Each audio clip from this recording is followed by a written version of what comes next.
नमस्कार दोस्तों, कैसे हैं आप सभी। मैं विष्णु कुमार आप सभी का अपने YouTube चैनल के इस वीडियो पर हार्दिक स्वागत करता हूं। दोस्तों, इस वीडियो में मैं आप लोगों को मैट्रिक बिहार बोर्ड एग्जाम 2025 से संबंधित संस्कृत वाले परीक्षा से जुड़े हुए आप लोगों को 100 VVI ऑब्जेक्टिव प्रश्न बताने वाला हूं, जो आप लोगों के कल होने वाले संस्कृत की परीक्षा के लिए बहुत ही उपयोगी होंगे। जो भी बच्चे बिहार बोर्ड से कल संस्कृत की परीक्षा देने वाले हैं, वे बच्चे इस वीडियो को ध्यान से देखेंगे। इस वीडियो में मैंने संस्कृत से जुड़े हुए कुल जितने सारे ऑब्जेक्टिव प्रश्न लिया है, ये सभी के सभी प्रश्न बहुत ही उपयोगी है। ये सभी के सभी प्रश्न कल होने वाले आपके संस्कृत के परीक्षा के लिए बहुत ही महत्वपूर्ण है। आप लोग किसी भी प्रश्न को बिल्कुल भी इग्नोर नहीं कीजिएगा, क्योंकि इस वीडियो में आने वाला हर एक प्रश्न ही आप सभी के लिए बहुत ही महत्वपूर्ण है। चाहे आप लोग फर्स्ट सेटिंग वाले हो या आप लोग सेकंड सेटिंग वाले हो, आप किसी भी सीटिंग वाले क्यों ना हो, आप इस वीडियो को ध्यान से देखिएगा। तो चलिए बिना देर किए शुरू करते हैं अपने आज के इस वीडियो क्लासेज को। दोस्तों, यहाँ पर पहला सवाल है, आचार का हनन किससे होता है। आप सभी से पूछा गया है कि आचार का हनन किससे होता है। ऑप्शन आपके सामने है, बताएंगे कि पहला का सही ऑप्शन क्या होगा। ऑप्शन आपके सामने है, बताएंगे बाबू पहला का सही ऑप्शन क्या होगा। अलक्षण, सुलक्षण, काम या क्रोध। आचार का हनन किससे होता है, तो राइट आंसर होगा अलक्षण के कारण। तो सही आंसर यहाँ पर होगा ऑप्शन नंबर ए। आचार का हनन अलक्षण यानी कि कुलक्षण के कारण होता है। तो राइट आंसर क्या होगा, राइट आंसर ऑप्शन नंबर ए होगा पहला का। 2 नंबर सवाल में कहा गया है, बागदान किस संस्कार में होता है। आप सभी को संस्कार का नाम बताना है। बागदान किस संस्कार में होता है, उपनयन में, विवाह में, पुंसवन में या निष्कर्मण में। किस संस्कार में बागदान होता है, आप सभी बताएंगे। 2 का यहाँ पर राइट आंसर होगा विवाह। विवाह संस्कार के अंतर्गत ही बागदान होता है। तो सही आंसर ऑप्शन नंबर बी होगा। दोस्तों देखिए, यहाँ पर 3 नंबर के सवाल में पूछा गया है, लक्ष्मी किसके पास जाती है। बताएंगे बाबू, लक्ष्मी किसके पास जाती है। परिश्रमी के पास, आलसी के पास, अकर्मण्य के पास या फिर भिखारी के पास। किसके पास लक्ष्मी जाती है, आप सभी बताएंगे। तो यहाँ पर 3 का राइट आंसर होगा परिश्रमी। जो व्यक्ति परिश्रमी होते हैं, जो व्यक्ति मेहनती होते हैं, उन्हीं के पास लक्ष्मी जाती है। तो राइट आंसर यहाँ पर 3 का ऑप्शन नंबर ए होगा। 4 नंबर सवाल में पूछा गया है आप लोगों से, बाबू स्वामी दयानंद ने किस संस्था की स्थापना की। आप सभी बताएंगे कि स्वामी दयानंद ने किस संस्था की स्थापना की। धर्म समाज, बहुजन समाज, आर्य समाज या फिर गिरिजन समाज। 4 का सही आंसर क्या होगा, 4 का सही आंसर होगा आर्य समाज। आप सभी को पता है बाबू कि स्वामी दयानंद ने आर्य समाज की स्थापना की थी। तो राइट आंसर यहाँ पर ऑप्शन नंबर सी होगा। आर्य समाज की जो संस्था थी, उसकी स्थापना करने वाले कौन थे, उसकी स्थापना करने वाले स्वामी दयानंद जी थे। तो राइट आंसर यहाँ पर ऑप्शन नंबर सी होगा। 5 नंबर सवाल है, राम मंदाकिनी की शोभा किसको दिखा रहे हैं। बताएंगे बाबू, बहुत ही आसान क्वेश्चन है। राम मंदाकिनी की शोभा किसको दिखा रहे हैं। इसका सही आंसर होगा माता सीता को। माता सीता को संबोधित करते हुए ही मंदाकिनी की शोभा कौन दिखा रहा है, मंदाकिनी की शोभा श्री राम दिखा रहे हैं। तो राइट आंसर यहाँ पर ऑप्शन नंबर डी होगा। ऑप्शन नंबर डी 5 का बिल्कुल सही आंसर होगा बाबू। 6 नंबर सवाल में पूछा गया है, स्वामी दयानंद का जन्म कब हुआ था। 1822, 1824, 1826 या फिर 1828। स्वामी दयानंद जी का जन्म कब हुआ था। स्वामी दयानंद जी का जन्म हुआ था 1824 ईस्वी में। तो 6 का सही आंसर होगा ऑप्शन नंबर बी। ठीक है, ऑप्शन नंबर बी बिल्कुल राइट आंसर होगा। 7 नंबर सवाल में कहा गया है, अंतिम शिक्षा संस्कार का नाम क्या है? जो संस्कार अंतिम शिक्षा वाला है उसका नाम आप लोगों को बताना है। तो बाबू यहाँ पर 7 का करेक्ट आंसर हो जाएगा हमारा समावर्तनम। क्या होगा? समावर्तनम। अंतिम शिक्षा संस्कार का नाम क्या है? समावर्तनम। राइट आंसर होगा ऑप्शन नंबर बी। देखिए अंतिम का अर्थ क्या होता है बाबू?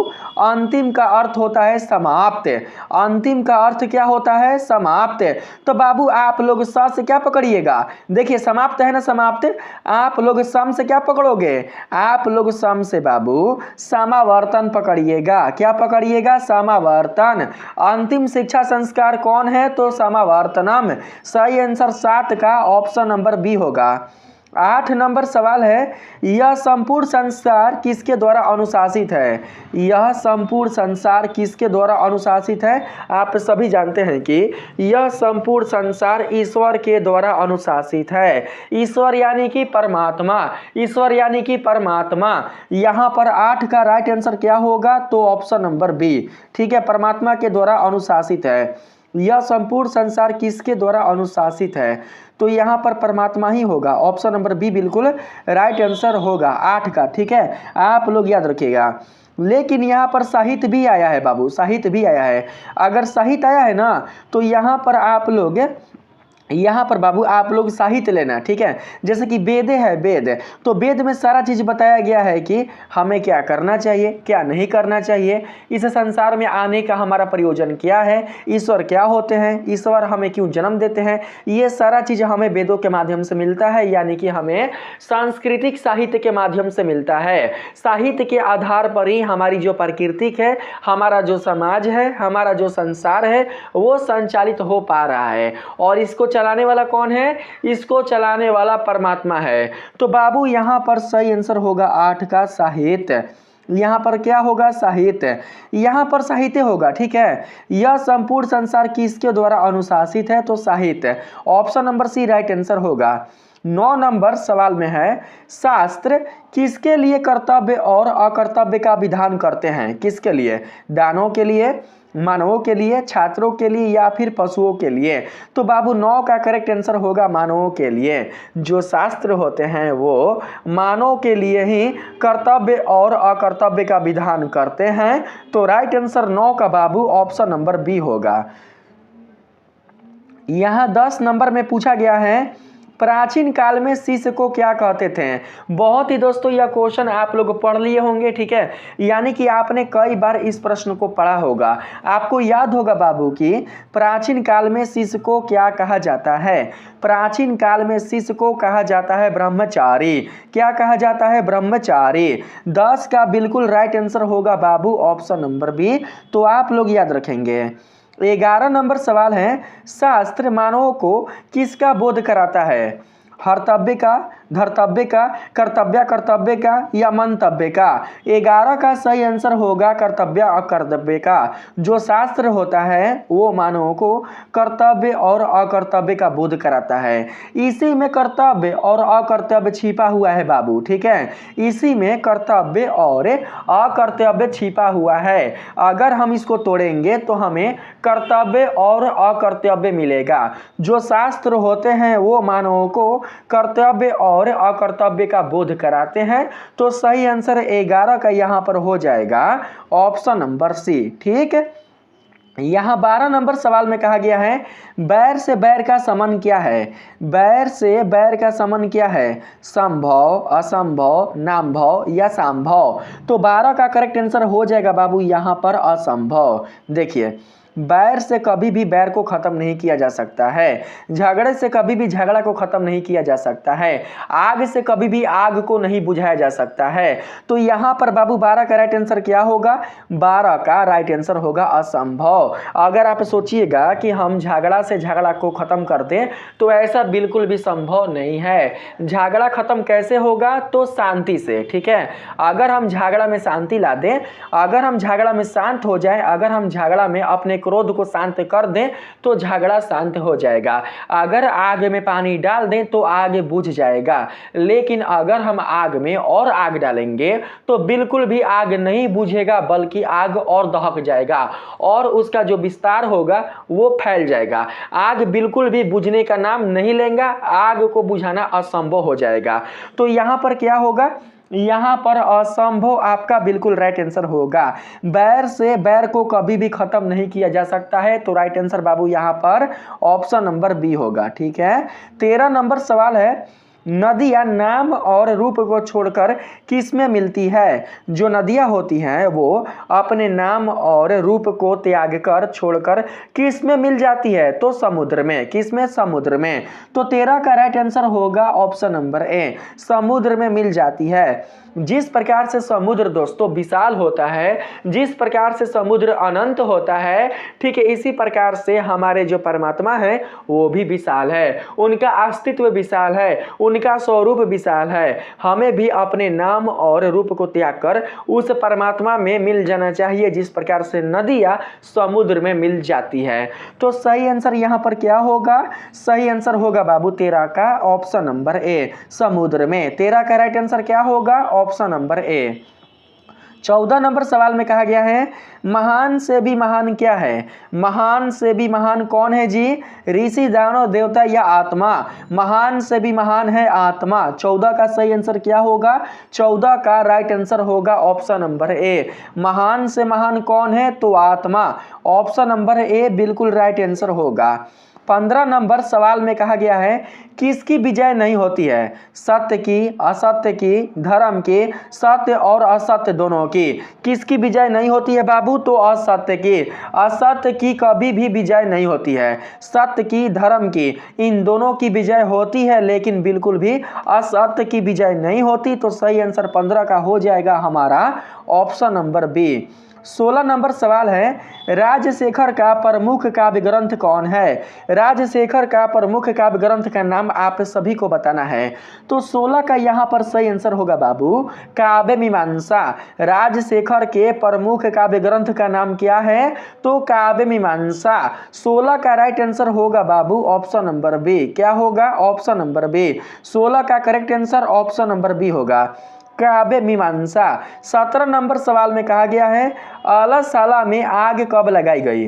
अलसशाला में जो आग लगाई गई थी वो कब लगाई गई थी? रात में, दिन में, जब सब सो रहे थे उस समय, या फिर जब सब भोजन कर रहे थे उस समय? तो यहाँ पर बाबू 17 का सही आंसर हमारा हो जाएगा जब सब सो रहे थे तब। जब सारे सो रहे थे, जो दोस्तों वास्तविक आलसी थे और जो बनावटी आलसी थे, जो धूर्त लोग थे, जब सारे सो रहे थे उसी समय अलसशाला में आग लगाई गई थी। तो यहाँ पर दोस्तों क्या होगा? यहाँ पर 17 का करेक्ट आंसर हमारा ऑप्शन नंबर सी हो जाएगा। ठीक है, बिल्कुल भी भूलना नहीं है, हर एक प्रश्न आप सभी के लिए बहुत ही महत्वपूर्ण है। किसी भी प्रश्न को बिल्कुल भी आप लोगों को इग्नोर नहीं करना है दोस्तों। यहाँ पर 18 नंबर सवाल है, समाज की गाड़ी कैसे चलती है? पुरुषों से, नारियों से, पुरुषों और नारियों से, बच्चों से? बाबू आप सभी जानते हैं कि हमारे समाज की गाड़ी यानी कि हमारे समाज का संचालन पुरुष और नारी इन दोनों के द्वारा होता है। हमारे समाज का संचालन किनके द्वारा होता है? हमारे समाज का संचालन पुरुष और नारी इन दोनों के द्वारा होता है, ना कि केवल पुरुष और ना कि केवल नारी। केवल और केवल पुरुष हमारे समाज को नहीं चला सकते, और इसी प्रकार से केवल और केवल जो नारियां होती हैं वो भी हमारे समाज को नहीं चला सकती हैं। समाज को चलाने के लिए पुरुष और नारी इन दोनों का होना बहुत ही आवश्यक है। इन दोनों के सहयोग से ही हमारा समाज आगे बढ़ पाता है, हमारा समाज सुचारू रूप से संचालित हो पाता है। तो राइट आंसर यहाँ पर हमारा क्या होगा? तो ऑप्शन नंबर सी, समाज की गाड़ी कैसे चलती है? तो पुरुष और नारी इन दोनों से चलती है। तो राइट आंसर क्या होगा? ऑप्शन नंबर सी 18 का। 19 नंबर सवाल में कहा गया है, विभिन्न जाति और धर्म के लोग भारत में कैसे रहते हैं? विभिन्न जातियों और धर्म के जो लोग होते हैं बाबू, वो हमारे भारत देश में कैसे रहते हैं? तो एक तत्व के भाव से, एक तत्व के भाव से, यानी कि एकता के भाव से रहते हैं, मित्रता के भाव से रहते हैं। इनके बीच में कोई भी दोस्तों असंतुष्टता नहीं होता, इनके बीच में कोई भी अपना पराया नहीं होता, इनके बीच में कोई भी भेदभाव नहीं होता। तो 19 का सही आंसर क्या होगा? 19 का राइट आंसर होगा एक तत्व भाव से। 19 का करेक्ट आंसर ऑप्शन नंबर ए होगा, याद रखेंगे। 20 नंबर सवाल में कहा गया है पुंसवन संस्कार कब होता है? पुंसवन संस्कार कब होता है? मरने के बाद, जन्मोपरांत, जन्म से पहले या फिर गृहस्थ आश्रम में? पुंसवन संस्कार कब होता है? 20 का करेक्ट आंसर होगा बाबू जन्म से पहले। जन्म से पहले ही, जन्म लेने से पहले ही पुंसवन संस्कार होता है। जब बच्चा, जब शिशु माँ के गर्भ में रहता है तो उसी समय पुंसवन संस्कार परिवार के लोगों के द्वारा कराया जाता है। तो राइट आंसर यहाँ पर बाबू ऑप्शन नंबर सी होगा। पुंसवन संस्कार कब होता है? तो जन्म से पहले। यहां पर देखिए, यहाँ पर क्या है बाबू? प है। प यानी कि पूर्व, समझिएगा। प यानी कि पूर्व, पूर्व यानी कि पहले। किसके पहले? तो बाबू जन्म से पहले। किसके पहले? जन्म से पहले। इस तरीके से आप लोग ट्रिक को अपनाकर आप प्रश्न का सही सही आंसर बता सकते हैं। यहाँ पर पुंसवन है ना बाबू, पुंसवन है ना, तो पुंसवन में आने वाला जो प है, इस प से हम अर्थ समझेंगे पूर्व। पूर्व यानी कि पहले। किसके पहले? तो जन्म से पहले। जन्म से पहले जो संस्कार होता है उसका नाम होता है पुंसवन। तो राइट आंसर यहां पर क्या होगा? ऑप्शन नंबर ए नहीं सी, ठीक है, सी होगा, सी, ऑप्शन नंबर सी। 21 नंबर सवाल में कहा गया है वनवास प्रसंग में राम सीता लक्ष्मण के साथ कहां पहुंचते हैं? वनवास प्रसंग में राम सीता लक्ष्मण के साथ चित्रकूट पहुंचते हैं। कहां पहुंचते हैं? चित्रकूट। चित्रकूट में ही उन्हें क्या दिखाई देता है? चित्रकूट में ही दोस्तों उन्हें चित्रकूट पर्वत और मंदाकिनी नदी दिखाई देती है। तो सही आंसर यहां पर 21 का हो जाएगा बाबू option number C. Option number C 21 का बिल्कुल राइट आंसर होगा।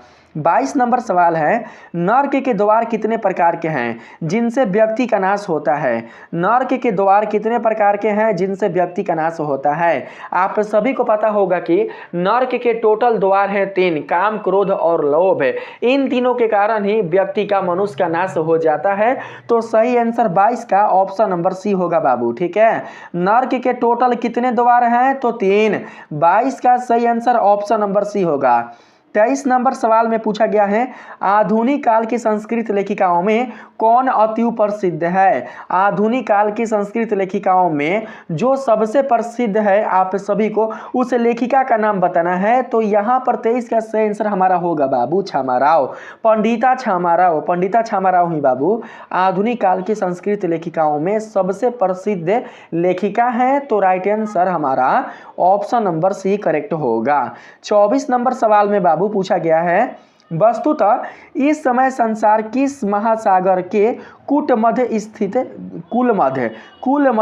दिख रहा है? वस्तुतः इस समय संसार किस महासागर के कुल मध्य स्थित दिख रहा है? तो बाबू यहाँ पर आपका 24 का करेक्ट आंसर हो जाएगा ऑप्शन नंबर सी, अशांति महासागर। देखिए यहाँ पर थोड़ा आप लोग बाबू कॉमन सेंस लगाइएगा। प्रशांत महासागर, हिंद महासागर, अटलांटिक महासागर, ये तीनों बिल्कुल भी नहीं मारिएगा। प्रश्न में पूछा जा रहा है वस्तुतः इस समय संसार किस महासागर के कुल मध्य स्थित दिखाई दे रहा है?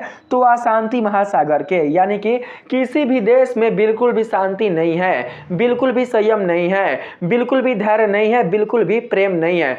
हर एक देश दूसरे देश से क्या कर रहा है? हर एक देश दूसरे देश से झगड़ा कर रहा है, लड़ाई कर रहा है। तो इस प्रकार से हमारा जो पूरा का पूरा विश्व है, पूरा का पूरा जो संसार है वो अशांत है, यानी कि हमारे पूरे संसार में, हमारे पूरे विश्व में अशांति फैली हुई है। अब ऐसा ना हो कि आप लोग हिंद महासागर मार देना, आप लोग सोचना कि अरे भारत में कौन सा महासागर है? तो भारत में भैया महासागर है हिंद महासागर, यानी कि हिंद महासागर से भारत देश सटा हुआ है। तो यहाँ पर राइट आंसर हिंद महासागर होगा। तो ऐसा बिल्कुल भी आप लोगों को करना नहीं है बाबू, ठीक है। 24 का सही आंसर क्या होगा? अशांति महासागर। हमारे पूरे देश में, चाहे वो देश कोई भी क्यों ना हो, ठीक है, हमारा देश हो या पराया देश हो, कोई भी देश क्यों ना हो, हर एक देश में क्या है, अशांति है। हर एक देश में अशांति होने के कारण ही, कलह होने के कारण ही, झगड़ा होने के कारण ही, आपसी विवाद होने के कारण ही पूरे देश में क्या है, पूरे विश्व में क्या है, पूरे विश्व में दोस्तों अशांति है। तो यहाँ पर 24 का सही आंसर क्या होगा, 24 का यहाँ पर सही आंसर होगा ऑप्शन नंबर सी, आप लोग याद रखेंगे। 25 नंबर सवाल में कहा गया है पर पीड़न किसके लिए होता है, पुण्य के लिए, पाप के लिए, नाश के लिए या धर्म के लिए। पर पीड़न किसके लिए होता है, पर पीड़न यानी दूसरों के लिए पीड़ा किसके लिए होता है, तो बाबू 25 का करेक्ट आंसर यहाँ पर हो जाएगा हमारा पाप के लिए। सही आंसर होगा बाबू पाप के लिए, ऑप्शन नंबर बी बिल्कुल राइट आंसर होगा 25 का। 26 नंबर सवाल है पटना का इतिहास कितना पुराना है। पटना का जो इतिहास है वो 2500 वर्ष पुराना है। कितना पुराना है बाबू, 2500 वर्ष पुराना है। तो 26 का यहाँ पर सही आंसर हमारा ऑप्शन नंबर ए करेक्ट होगा। 27 नंबर सवाल है कुटनीमतम काव्य के कवि कौन है। कुटनीमतम काव्य के कवि का नाम बताना है, तो यहाँ पर 27 का करेक्ट आंसर होगा दामोदर गुप्त। कुटनीमतम काव्य के कवि का नाम क्या है, तो बाबू दामोदर गुप्त। 27 का राइट आंसर होगा ऑप्शन नंबर बी। 28 नंबर सवाल में कहा गया है यूनान का राजदूत कौन था। यूनान का राजदूत कौन था, तो यहाँ पर सही आंसर होगा मेगास्थनीज। 28 का राइट आंसर होगा बाबू ऑप्शन नंबर सी। यूनान का राजदूत कौन है, तो मेगास्थनीज। सही आंसर ऑप्शन नंबर सी होगा हमारा। 29 नंबर सवाल है राजशेखर की रचना कौन सी है। इन चारों में से कौन सी रचना राजशेखर की है बताएंगे, तो 29 का सही आंसर होगा बाबू काव्य मीमांसा। काव्य मीमांसा रचना किसकी है, काव्य मीमांसा रचना राजशेखर की है, तो राइट आंसर 29 का ऑप्शन नंबर ए होगा। 30 नंबर सवाल में कहा गया है कौमुदी महोत्सव किस ऋतु में मनाया जाता था। जो कौमुदी महोत्सव है बाबू वो किस ऋतु में मनाया जाता था, आप सभी को उस ऋतु का नाम बताना है, तो यहाँ पर 30 का सही आंसर होगा शरद ऋतु। शरद ऋतु में ही कौमुदी महोत्सव मनाया जाता था, तो सही आंसर हमारा ऑप्शन नंबर डी होगा 30 का। आते हैं 31 नंबर में। देखिए इसमें पूछा गया है कथम मारात्मक में, कथम मारात्मके तवई विश्वास किसकी युक्ति है बाबू। यहाँ पर जो आप युक्ति देख रहे हैं कथम मारात्मके तवई विश्वास, यह युक्ति किसकी है, बाघ की, पथी की, धर्मी की या लेखक की।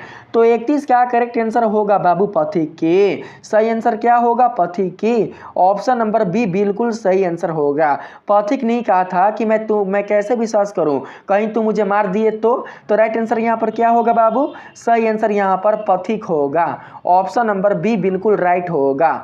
32 नंबर सवाल में कहा गया है कर्णभार रूपक के रचनाकर कौन है। कर्णभार रूपक के रचनाकर कौन है, इसके रचयिता कौन है, तो सही आंसर होगा 32 का ऑप्शन नंबर डी यानी कि महाकवि भास। कर्णभार रूपक के रचयिता कौन है बाबू, तो महाकवि भास है, तो सही आंसर यहाँ पर 32 का ऑप्शन नंबर डी होगा। यहाँ 33 नंबर सवाल में कहा गया है शत्रुता को कौन बढ़ाता है।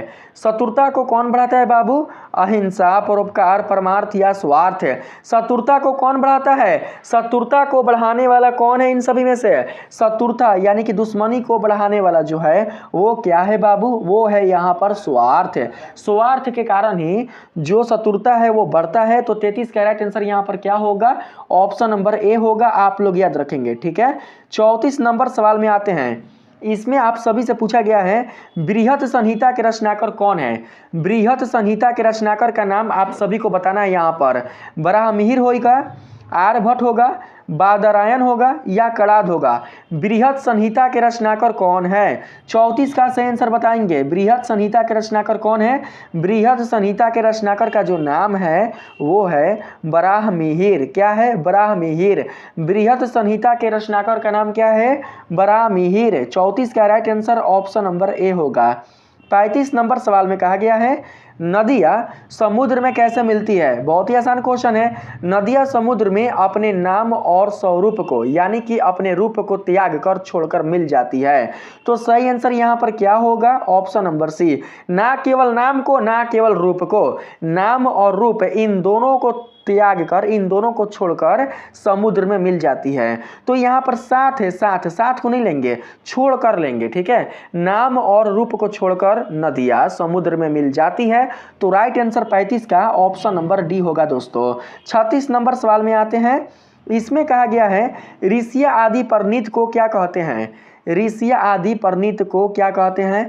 भृतक, मृतक, कृतक या हृतक।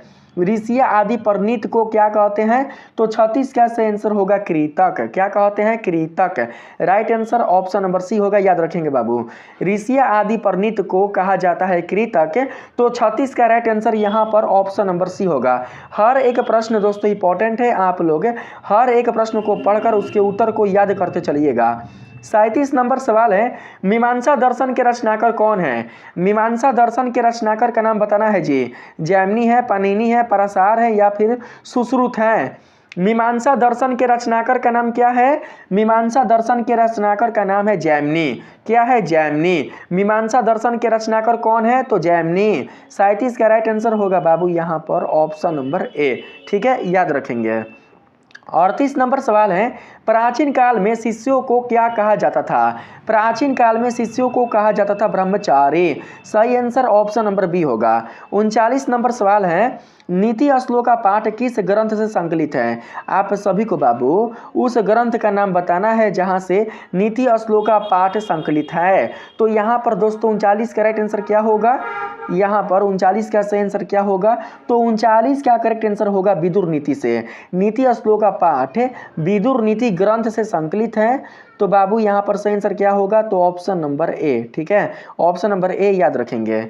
यहाँ पर बात करते हैं 40 नंबर में। इसमें कहा गया है स्वामी दयानंद के बचपन का नाम क्या था। स्वामी दयानंद के बचपन का नाम था मूल शंकर। क्या नाम था, मूल शंकर। आप सभी जानते होंगे। राइट आंसर बाबू ऑप्शन नंबर सी होगा। अभी 2-3 वीडियो और लेकर आना है, ठीक है, फर्स्ट सेटिंग के लिए भी और सेकेंड सेटिंग के लिए भी। अभी देखिए, अभी जो नाइट में मैं वीडियो लेकर आ रहा हूँ वो फर्स्ट सेटिंग और सेकेंड सेटिंग इन दोनों बच्चों के लिए है, ठीक है। अगर बच्चे फर्स्ट सेटिंग में है वो भी देख सकते हैं, या फिर अगर सेकेंड सेटिंग में है, सेकेंड सेटिंग वाले भी हैं तो भी देख सकते हैं। दोनों सेटिंग वाले बच्चों के लिए ही यह वीडियो बहुत ही इंपॉर्टेंट है। यहाँ पर 41 नंबर सवाल में कहा गया है ऑप्शन नंबर सी होगा, सिलेक्ट कर लेते हैं, ठीक है। 41 नंबर सवाल है मंदाकिनी वर्णम पाठ के कवि कौन है। मंदाकिनी वर्णम पाठ के कवि का नाम क्या है, तो 41 का सही आंसर होगा वाल्मीकि। मंदाकिनी वर्णम पाठ के कवि का नाम वाल्मीकि है। तो right answer option number C होगा। 42 नंबर सवाल है बाबू व्याघ्रपथी कथा पाठ के रचयिता कौन है। विष्णु शर्मा, नारायण पंडित, दंडी या बाणभट्ट। बहुत ही दोस्तों आप लोग आसान तरीका से बता सकते हैं कि व्याघ्रपथी कथा पाठ के रचयिता कौन है। तो यहाँ पर सही आंसर होगा नारायण पंडित। व्याघ्रपथी कथा पाठ के रचयिता का नाम क्या है, तो नारायण पंडित, क्योंकि इस पाठ में पंडित ही है। पथी कौन है, तो पंडित है। 42 का सही आंसर क्या होगा, 42 का करेक्ट आंसर होगा ऑप्शन नंबर बी, ठीक है। 43 नंबर सवाल है कर्णस्य दानवीरता पाठ किस ग्रंथ से संकलित है। आप लोगों को बाबू उस ग्रंथ का नाम बताना है जहां से कर्णस्य दानवीरता लिया गया है। तो राइट आंसर यहां पर 43 का हो जाएगा बाबू कर्णभार। कर्णभार ग्रंथ से ही कर्णस्य दानवीरता वाला पाठ लिया गया है। तो राइट आंसर यहां पर 43 का ऑप्शन नंबर ए होगा, याद रखेंगे। 44 नंबर सवाल है न्याय दर्शन के प्रवर्तक कौन है। न्याय दर्शन के प्रवर्तक कौन है, कपिल, गौतम, कनाद या पतंजलि। न्याय दर्शन के प्रवर्तक का नाम बताना है बाबू। 44 का सही आंसर यहाँ पर हो जाएगा गौतम। न्याय दर्शन के प्रवर्तक अगर कोई है तो वो है गौतम। 44 का right answer option number B होगा। 45 नंबर सवाल है आर्यभट्टियम किसकी रचना है। पराशर की, चरक की, सुश्रुत की, आर्यभट्ट की। आर्यभट्टियम किसकी रचना है, तो आर्यभट्ट की। भैया नाम है आर्यभट्टियम, तो ये रचना किसकी होगा, आर्यभट्ट का होगा। तो 45 का सही आंसर यहाँ पर बाबू ऑप्शन नंबर डी होगा। आर्यभट्टियम किसकी रचना है, तो आर्यभट्ट की, भूलना बिल्कुल भी नहीं है। Right answer option number D होगा। 46 नंबर सवाल है नीति श्लोका पाठ में परम श्रेय किसे कहा गया है? परम श्रेय किसे कहा गया है? क्षमा को, धर्म को, विद्या को या फिर अहिंसा को? परम श्रेय किसे कहा गया है नीति श्लोका पाठ के आधार पर? तो यहाँ पर हमारा करेक्ट आंसर होगा बाबू धर्म को। धर्म को ही परम श्रेय कहा जाता है। तो सही आंसर यहाँ पर हमारा हो जाएगा ऑप्शन नंबर ए। ठीक है, आगे बात करते हैं 47 नंबर में। इसमें कहा गया है बाबू, विनय किसका नाश करता है? विनय किसका नाश करता है? कृति का, आचरण का, धर्म का या आकृति का? विनय किसका नाश करता है? तो सही आंसर यहाँ पर हो जाएगा हमारा आकृति का। किसका? आकृति का। 47 का राइट आंसर हमारा हो जाएगा बाबू ऑप्शन नंबर डी। आप लोग याद रखेंगे, ठीक है, ऑप्शन नंबर डी आकृति का। 48 नंबर सवाल है, स्वामी दयानंद के लिए कौन पर्व उद्बोधक सिद्ध हुआ? स्वामी दयानंद के लिए कौन सा पर्व उद्बोधक सिद्ध हुआ था? तो शिवरात्रि। कौन? तो शिवरात्रि। 48 का सही आंसर होगा बाबू ऑप्शन नंबर डी, यही पर्व उद्बोधक सिद्ध हुआ। तो सही आंसर ऑप्शन नंबर डी होगा।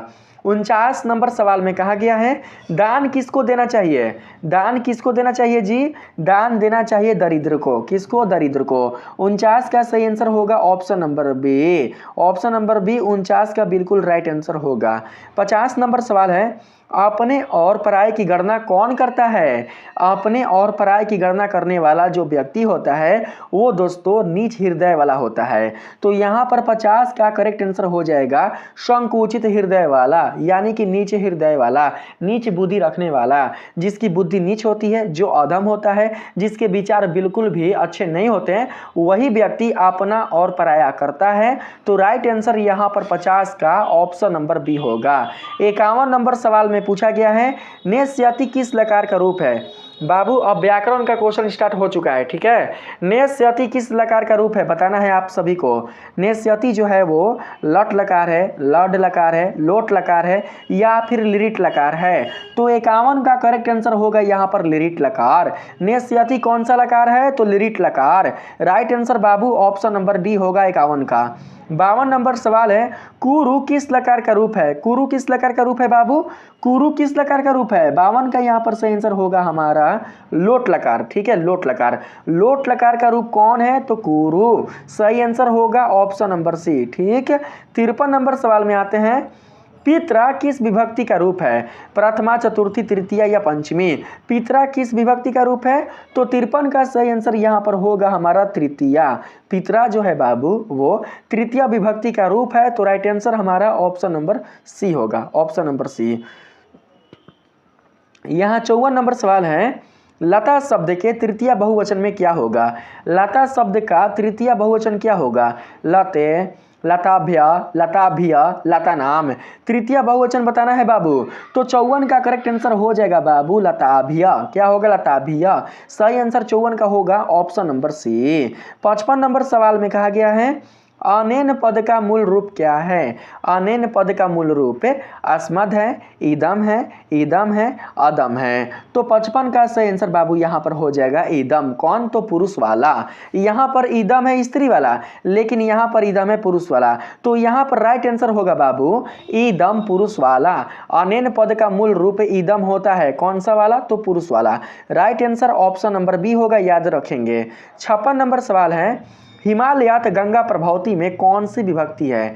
हिमालयात गंगा प्रभावती में कौन सी विभक्ति है? यानी कि हिमालय से गंगा निकलती है, इसमें कौन सी विभक्ति है बताएंगे। कर्ता ने कर्म को करण से, कर्ता ने कर्म को करण से, तृतीया ना। तो 56 का राइट आंसर यहाँ पर होगा बाबू क्या? यहाँ पर बाबू पंचमी होगा क्या? तो हिमालयात गंगा प्रभावती पंचमी होगा। कर्ता ने कर्म को करण से संप्रादनों के लिए आपादन से, कर्ता ने कर्म को करण से आपादन, यहाँ पर बाबू ऑप्शन नंबर डी होगा, पंचमी होगा, पंचमी। ठीक है, पंचमी होगा। 56 का सही आंसर बाबू ऑप्शन नंबर डी होगा। 57 नंबर सवाल है, यहाँ पर हिमालयात गंगा प्रभावती में कौन सा सूत्र है? सूत्र का नाम बताना है आप लोगों को। अगर आपने कारक अच्छे से पढ़ा है तो बता सकते हैं बाबू कि इसमें कौन सा सूत्र आएगा। तो राइट आंसर 57 का हो जाएगा बाबू भुआ, यहाँ पर हो जाएगा भूव प्रभाव सच। इसमें जो सूत्र लगा है वो लगा है भूव प्रभाव सच। Right answer option number B होगा 57 का। 58 नंबर सवाल है, स आचार्यात व्याकरणम पठती में कौन विभक्ति है? स आचार्यात व्याकरणम पठती में कौन विभक्ति है? षष्ठी, तृतीया, पंचमी या चतुर्थी? तो 58 का करेक्ट आंसर होगा बाबू पंचमी। कौन सा होगा? पंचमी। 58 का बिल्कुल right answer option number C होगा, याद रखेंगे आप सभी। 59 नंबर सवाल में कहा गया है सुरूपम में कौन सा उपसर्ग है? तो सुरूपम में जो उपसर्ग होगा बाबू वो होगा सु। क्या होगा? सु। 59 का सही आंसर होगा यहाँ पर ऑप्शन नंबर ए। 60 नंबर सवाल में आते हैं। अगर आपने अभी तक वीडियो को लाइक नहीं किया है तो जल्दी से दोस्तों आप लोग वीडियो को लाइक कर दीजिए, ठीक है। 60 नंबर सवाल में कहा गया है उपक्रम में कौन सा उपसर्ग है? उपक्रम में कौन सा उपसर्ग है? तो उप। 60 का राइट आंसर यहाँ पर हो जाएगा बाबू ऑप्शन नंबर डी। उपक्रम में उपसर्ग है उप, याद रखेंगे। अगला जो सवाल है 61 नंबर, इसमें बाबू आप लोगों से पूछा गया है परी के योग से बना शब्द होगा। परी के योग से कौन सा शब्द बनेगा? परी के योग से जो शब्द बनेगा वो बनेगा दोस्तों यहाँ पर आप लोगों का परिणीतिया। परिणीतिया बनेगा, परिणीतिया। राइट आंसर 61 का ऑप्शन नंबर ए होगा, परिणीतिया। अगला है 62 नंबर में यशस्विन धन डिंप से कौन शब्द बनेगा? यशस्विन धन डिंप से बनने वाला शब्द क्या होगा? तो यहाँ पर बाबू 62 का करेक्ट आंसर होगा हमारा यशस्वनी। क्या होगा? यशस्वनी। सही आंसर ऑप्शन नंबर ए हो जाएगा बाबू। 63 नंबर सवाल है, सेम टू सेम ऐसा ही है। देखिए जैसा ये है ना बाबू ऐसा ही ये भी है। तेजस्विनी धन डिंप से कौन सा शब्द बनेगा? तो राइट आंसर हो जाएगा 63 का तेजस्विनी। क्या होगा बाबू? तेजस्विनी। सही आंसर होगा यहाँ पर ऑप्शन नंबर तेजस्विनी। यहां पर ऑप्शन नंबर बी 63 का राइट आंसर होगा। 64 नंबर सवाल है श्रीमत धन डिंप से कौन शब्द बनेगा? श्रीमत धन डिंप से बनने वाला शब्द क्या होगा? तो सही आंसर होगा 64 का श्रीमती। क्या होगा? श्रीमती। ऑप्शन नंबर सी बिल्कुल करेक्ट आंसर होगा बाबू। 65 नंबर सवाल है दिक धन गजा से कौन शब्द बनेगा? दिक धन गजा से बनने वाला शब्द होगा बाबू दिग्गजा। क्या होगा? दिग्गजा। कौन? तो ऑप्शन नंबर सी वाला। 65 का राइट आंसर होगा ऑप्शन नंबर सी। 66 नंबर सवाल है आच धान अंता से कौन शब्द बनेगा? आच धान अंता से बनने वाला जो शब्द है वो हो जाएगा अजंता। क्या होगा? अजंता। ऑप्शन नंबर ए 66 का बिल्कुल राइट आंसर होगा बाबू। 67 नंबर सवाल में कहा गया है जगत धन नाथा से कौन शब्द बनेगा? जगत धन नाथा से बनने वाला शब्द है जगन्नाथा। क्या होगा? जगन्नाथा। 67 का करेक्ट आंसर यहाँ पर ऑप्शन नंबर बी होगा। 68 नंबर सवाल में कहा गया है अहिन कुलम में कौन समास है? अहिन कुलम में कौन समास है? कर्मधार, उपपदम, तत्पुरुष, द्वंद या नैया। तो यहाँ पर 68 का हमारा करेक्ट आंसर हो जाएगा द्वंद समास, ठीक है। द्वंद समास ऑप्शन नंबर सी 68 का बिल्कुल राइट आंसर होगा। 69 नंबर सवाल में कहा गया है महापुरुषों में कौन सा समास है? तत्पुरुष, कर्मधार, बहुब्रीहि या द्विगु। महापुरुष में कौन सा समास है बाबू? तो 69 का करेक्ट आंसर यहाँ पर हो जाएगा बाबू कर्मधार। महापुरुष में समास है कर्मधार, तो सही आंसर 69 का ऑप्शन नंबर बी होगा। 70 नंबर सवाल है गंगा जलम में कौन सा समास है? गंगा जलम में कौन सा समास है? गंगा जलम यानी कि गंगा का जल। तो 70 का राइट आंसर हो जाएगा यहाँ पर बाबू तत्पुरुष। ऑप्शन नंबर क्या होगा? ऑप्शन नंबर ए होगा तत्पुरुष समास। 71 नंबर सवाल है प्रतिदिनम का विग्रह करें। प्रतिदिनम का विग्रह क्या होता है? प्रतिदिनम का विग्रह होता है दिनम दिनम इति। दिनम दिनम इति। सही आंसर ऑप्शन नंबर सी होगा बाबू 71 का। 72 नंबर सवाल है अव्ययी भाव समास का सही उदाहरण है। अव्ययी भाव समास का सही उदाहरण क्या होगा बाबू? यथाशक्ति, दशानन, राजपुत्र या पीताम्बरम। तो बाबू यहाँ पर देखिए यहाँ पर पीताम्बरम हो जाएगा बाबू आप लोगों का बहुब्रीहि समास, दासानन हो जाएगा द्विगु समास, राजपुत्र हो जाएगा कर्मधारय समास। तो राइट आंसर 72 का हमारा होगा यथाशक्ति। ऑप्शन नंबर ए 72 का बिल्कुल राइट आंसर होगा, ठीक। आते हैं 73 नंबर में। इसमें पूछा गया है रामेण स सीता वनम गतवती। वाक में रेखांकित पद, रेखांकित कौन है बाबू? तो रामेण, ठीक है। वाक में रेखांकित पद रामेण में तृतीय विभक्ति विधायक सूत्र है। तृतीय विभक्ति का विधायक सूत्र इन चारों में से कौन है जी? बताएंगे। 73 का राइट आंसर होगा बाबू सहार्ते तृतीया। सहार्ते तृतीया। तो सही आंसर होगा यहाँ पर बाबू ऑप्शन नंबर ए। सहार्ते तृतीया क्यों है? क्योंकि इसमें स है। स क्या है? स यानी कि साथ है। तो 73 का राइट आंसर हमारा ऑप्शन नंबर ए होगा। 74 नंबर सवाल में है मना धन रथ की संधि क्या होगी। मना धन रथ की संधि क्या होगी बाबू, तो इसका सही आंसर होगा मनोरथा। क्या होगा, मनोरथा। 74 का right answer option number B होगा हमारा। 75 नंबर सवाल में आते हैं, इसमें कहा गया है नैनम का संधि विच्छेद क्या होगा। 75 में कहा गया है नैनम का संधि विच्छेद क्या होगा।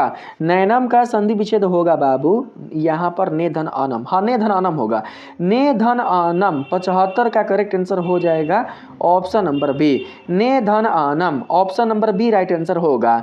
76 नंबर सवाल है बाबू, अ धन ई से कौन सा वर्ण बनेगा। अ में ई को ऐड करेंगे बाबू तो बनेगा क्या, तो ए। कौन सा, तो बाबू छोटा, छोटा यानी कि एकले ए बनेगा। ठीक, एकले ए। तो राइट आंसर बाबू क्या होगा, देखिए यहाँ पर दो ले है, ठीक है, यहाँ पर बाबू हम लोग एकले ये वाला लेंगे, ठीक, ये वाला। 76 का राइट आंसर हो जाएगा ऑप्शन नंबर ए, ऑप्शन नंबर ए। 77 नंबर सवाल है यदि धन अपी किस संधि का उदाहरण है। यदि धन अपी जो है वो दोस्तों व्यंजन संधि का उदाहरण है। 77 का करेक्ट आंसर हो जाएगा यहाँ पर ऑप्शन नंबर दोस्तों यहाँ पर स्वर संधि होगा, स्वर संधि का उदाहरण है, ए होगा, ऑप्शन नंबर ए। स्वर संधि का उदाहरण है कौन, तो यदि धन अपी। 78 नंबर सवाल है तत्पुरुष समास का उदाहरण कौन सा है। तत्पुरुष समास का उदाहरण कौन सा है जी, काकबलिया, देवदूत, अनुपयुक्त या नीलकंठ। यहाँ पर तत्पुरुष समास कौन है, तो 78 का यहाँ पर से आंसर हो जाएगा काकबलिया, काकबलिया, ऑप्शन नंबर ए 78 का बिल्कुल करेक्ट आंसर होगा।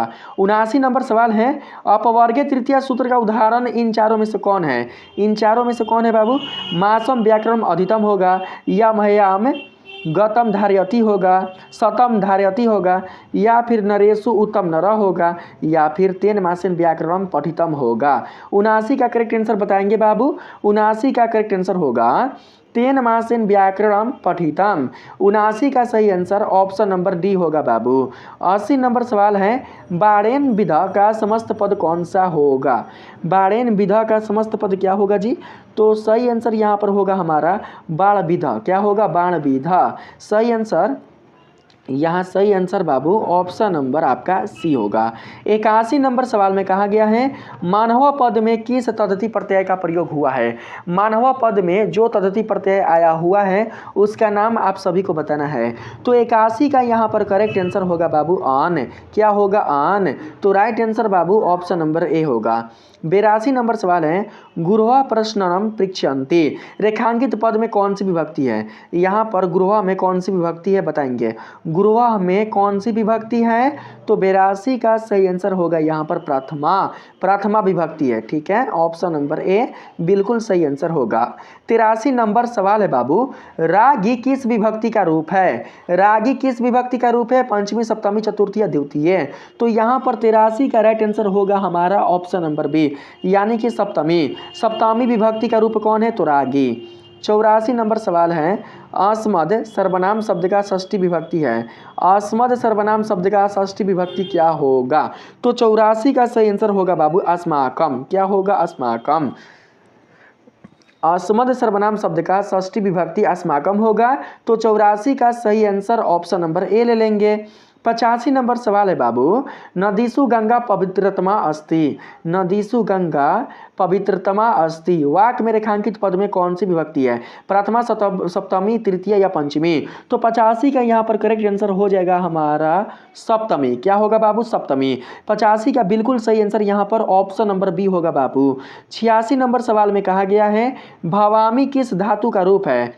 भू का, भाव का, भाव का या भी का। भवामी किस धातु का रूप है जी, भवामी जो है वो बाबू हो जाएगा यहाँ पर 86 का आप लोगों का यहाँ पर होगा भू धातु। भू धातु का रूप है, भू धातु का रूप है, ठीक ना, भू धातु का रूप है। 87 नंबर सवाल है जही किस लकार का रूप है। जही किस लकार का रूप है, तो 87 का सही आंसर होगा लोट लकार। जही जो है बाबू वो लोट लकार का रूप है। तो राइट आंसर 87 का ऑप्शन नंबर सी होगा। 88 नंबर सवाल है सव्याघ्रात विभेति रेखांकित पद में किस लकार का प्रयोग हुआ है। लिरिट लकार का, लट लकार का, लड लकार का या फिर विधि लिंग लकार का।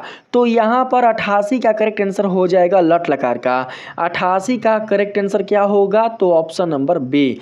89 नंबर सवाल में आते हैं बाबू पाड़ी बादम किस समास का उदाहरण है? पाड़ी बादम किस समास का उदाहरण है?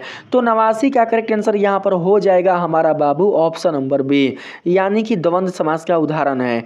नवासी का right answer option number B होगा। 90 नंबर सवाल है, पीतम अम्बरम यस्य स का समस्त पद होगा। पीताम्बर, 90 का करेक्ट आंसर क्या होगा? 90 का करेक्ट आंसर होगा बाबू ऑप्शन नंबर यहाँ पर आप लोगों का हो जाएगा पीताम्बर, यानी कि B, option number B correct answer होगा। 91 नंबर सवाल है, त्रिभुवन में कौन सा समास है? त्रिभुवनम में कौन सा समास है? तो द्विगु, तिगु, द्विगु, option number A right answer होगा, क्योंकि त्रिभुवनम में त्रि क्या है बाबू? संख्या, तो राइट आंसर क्या होगा? द्विगु। 91 का सही आंसर ऑप्शन नंबर ए। 92 नंबर सवाल में कहा गया है, राजन शब्द के षष्ठी बहुवचन का रूप कौन सा है? राजसु, राज्ञम, राजानम या राज्ञा? राजन शब्द के षष्ठी बहुवचन का रूप क्या होगा? तो राइट आंसर होगा बाबू राज्ञाम। क्या होगा? राज्ञाम। सही आंसर ऑप्शन नंबर बी होगा। 93 नंबर सवाल में है, अनुच्छेद का संधि विच्छेद क्या होगा? अनुच्छेद का संधि विच्छेद क्या होगा? तो राइट आंसर होगा अनुधन छेदम। क्या होगा? अनुधन छेदम, ऑप्शन नंबर ए 93 का करेक्ट आंसर होगा। 94 नंबर सवाल है, देशभक्तिया का विग्रह क्या होगा? तो देशभक्तिया, देश के लिए भक्ति, तो देशाय भक्तिया। 94 का सही आंसर यहाँ पर होगा बाबू देश के लिए भक्ति, देश की भक्ति, ऑप्शन नंबर बी होगा, देश की भक्ति। सही आंसर होगा ऑप्शन नंबर बी। 95 नंबर सवाल है, कविषु कालिदास श्रेष्ठ अस्ति। कविषु कालिदास श्रेष्ठ अस्ति। वाक्य के रेखांकित पद में सप्तमी विभक्ति विधायक सूत्र कौन है? सप्तमी विधायक सूत्र कौन है आप लोग बताएंगे? सप्तमी विभक्ति विधायक सूत्र बताना है। तो यहाँ पर हमारा करेक्ट आंसर हो जाएगा बाबू यत् सच निर्धारणम, यही सूत्र होगा, यत् सच निर्धारणम, यही सूत्र होगा बाबू 95 का। ठीक है, सही आंसर ऑप्शन नंबर ए होगा। 96 नंबर सवाल में कहा गया है, नम, इसमें क्या आएगा बाबू? इसमें क्या आएगा? नम, रिक्त स्थान की पूर्ति किस पद से होगी? तो इसमें सही आंसर होगा गणेशाय नमः। 96 का राइट आंसर हो जाएगा बाबू ऑप्शन नंबर बी, गणेशाय नमः। 97 नंबर सवाल है, अभिज्ञान पद में किस उपसर्ग का प्रयोग हुआ? तो राइट आंसर 97 का हो जाएगा बाबू अभी। 97 का सही आंसर हमारा ऑप्शन नंबर ए होगा। 98 नंबर सवाल है, अति उपसर्ग से निर्मित शब्द कौन है? अति उपसर्ग से निर्मित शब्द का नाम बताना है। तो 98 का राइट आंसर बाबू यहाँ पर होगा अत्यंत। क्या होगा? अत्यंत, ऑप्शन नंबर बी 98 का राइट आंसर होगा। 99 नंबर सवाल है बाबू, गत्वा में प्रयुक्त प्रत्यय है। गत्वा में प्रयुक्त प्रत्यय कौन है? तो सही आंसर होगा कत्वा, ऑप्शन नंबर ए 99 का बिल्कुल सही आंसर होगा बाबू। 100 नंबर सवाल है, गच्छन्तम बालकम पश्य रेखांकित पद में प्रयुक्त प्रत्यय है। गच्छन्तम बालकम पश्य रेखांकित पद में प्रयुक्त प्रत्यय कौन है आप सभी को बताना है। तो 100 का यहाँ पर जो करेक्ट आंसर होगा हमारा वो हो जाएगा सत्रे। कौन सा प्रत्यय बाबू? सत्रे। 100 का बिल्कुल राइट आंसर यहाँ पर ऑप्शन नंबर ए होगा। तो इस वीडियो में मैंने संस्कृत से संबंधित 100 VVI ऑब्जेक्टिव प्रश्नों का सलूशन करा दिया है। मुझे पता है बाबू कि आप लोगों को इस वीडियो से बहुत ही हेल्प मिला होगा। अगर आप सभी को इस वीडियो के माध्यम से थोड़ा भी हेल्प मिला है, थोड़ा भी यह वीडियो आप लोगों के लिए यूजफुल रहा है, तो आप लोग इस वीडियो को लाइक करना बिल्कुल भी नहीं भूलिएगा। और साथ ही अगर आपने अभी तक इस चैनल को बेल आइकन के साथ सब्सक्राइब नहीं किया हुआ है तो ज़रूर से आप लोग इस चैनल को बेल आइकन के साथ सब्सक्राइब कर लीजिएगा। मिलेंगे फिर से दोस्तों संस्कृत के अगले वीडियो के साथ, तब तक के लिए आप सभी को धन्यवाद।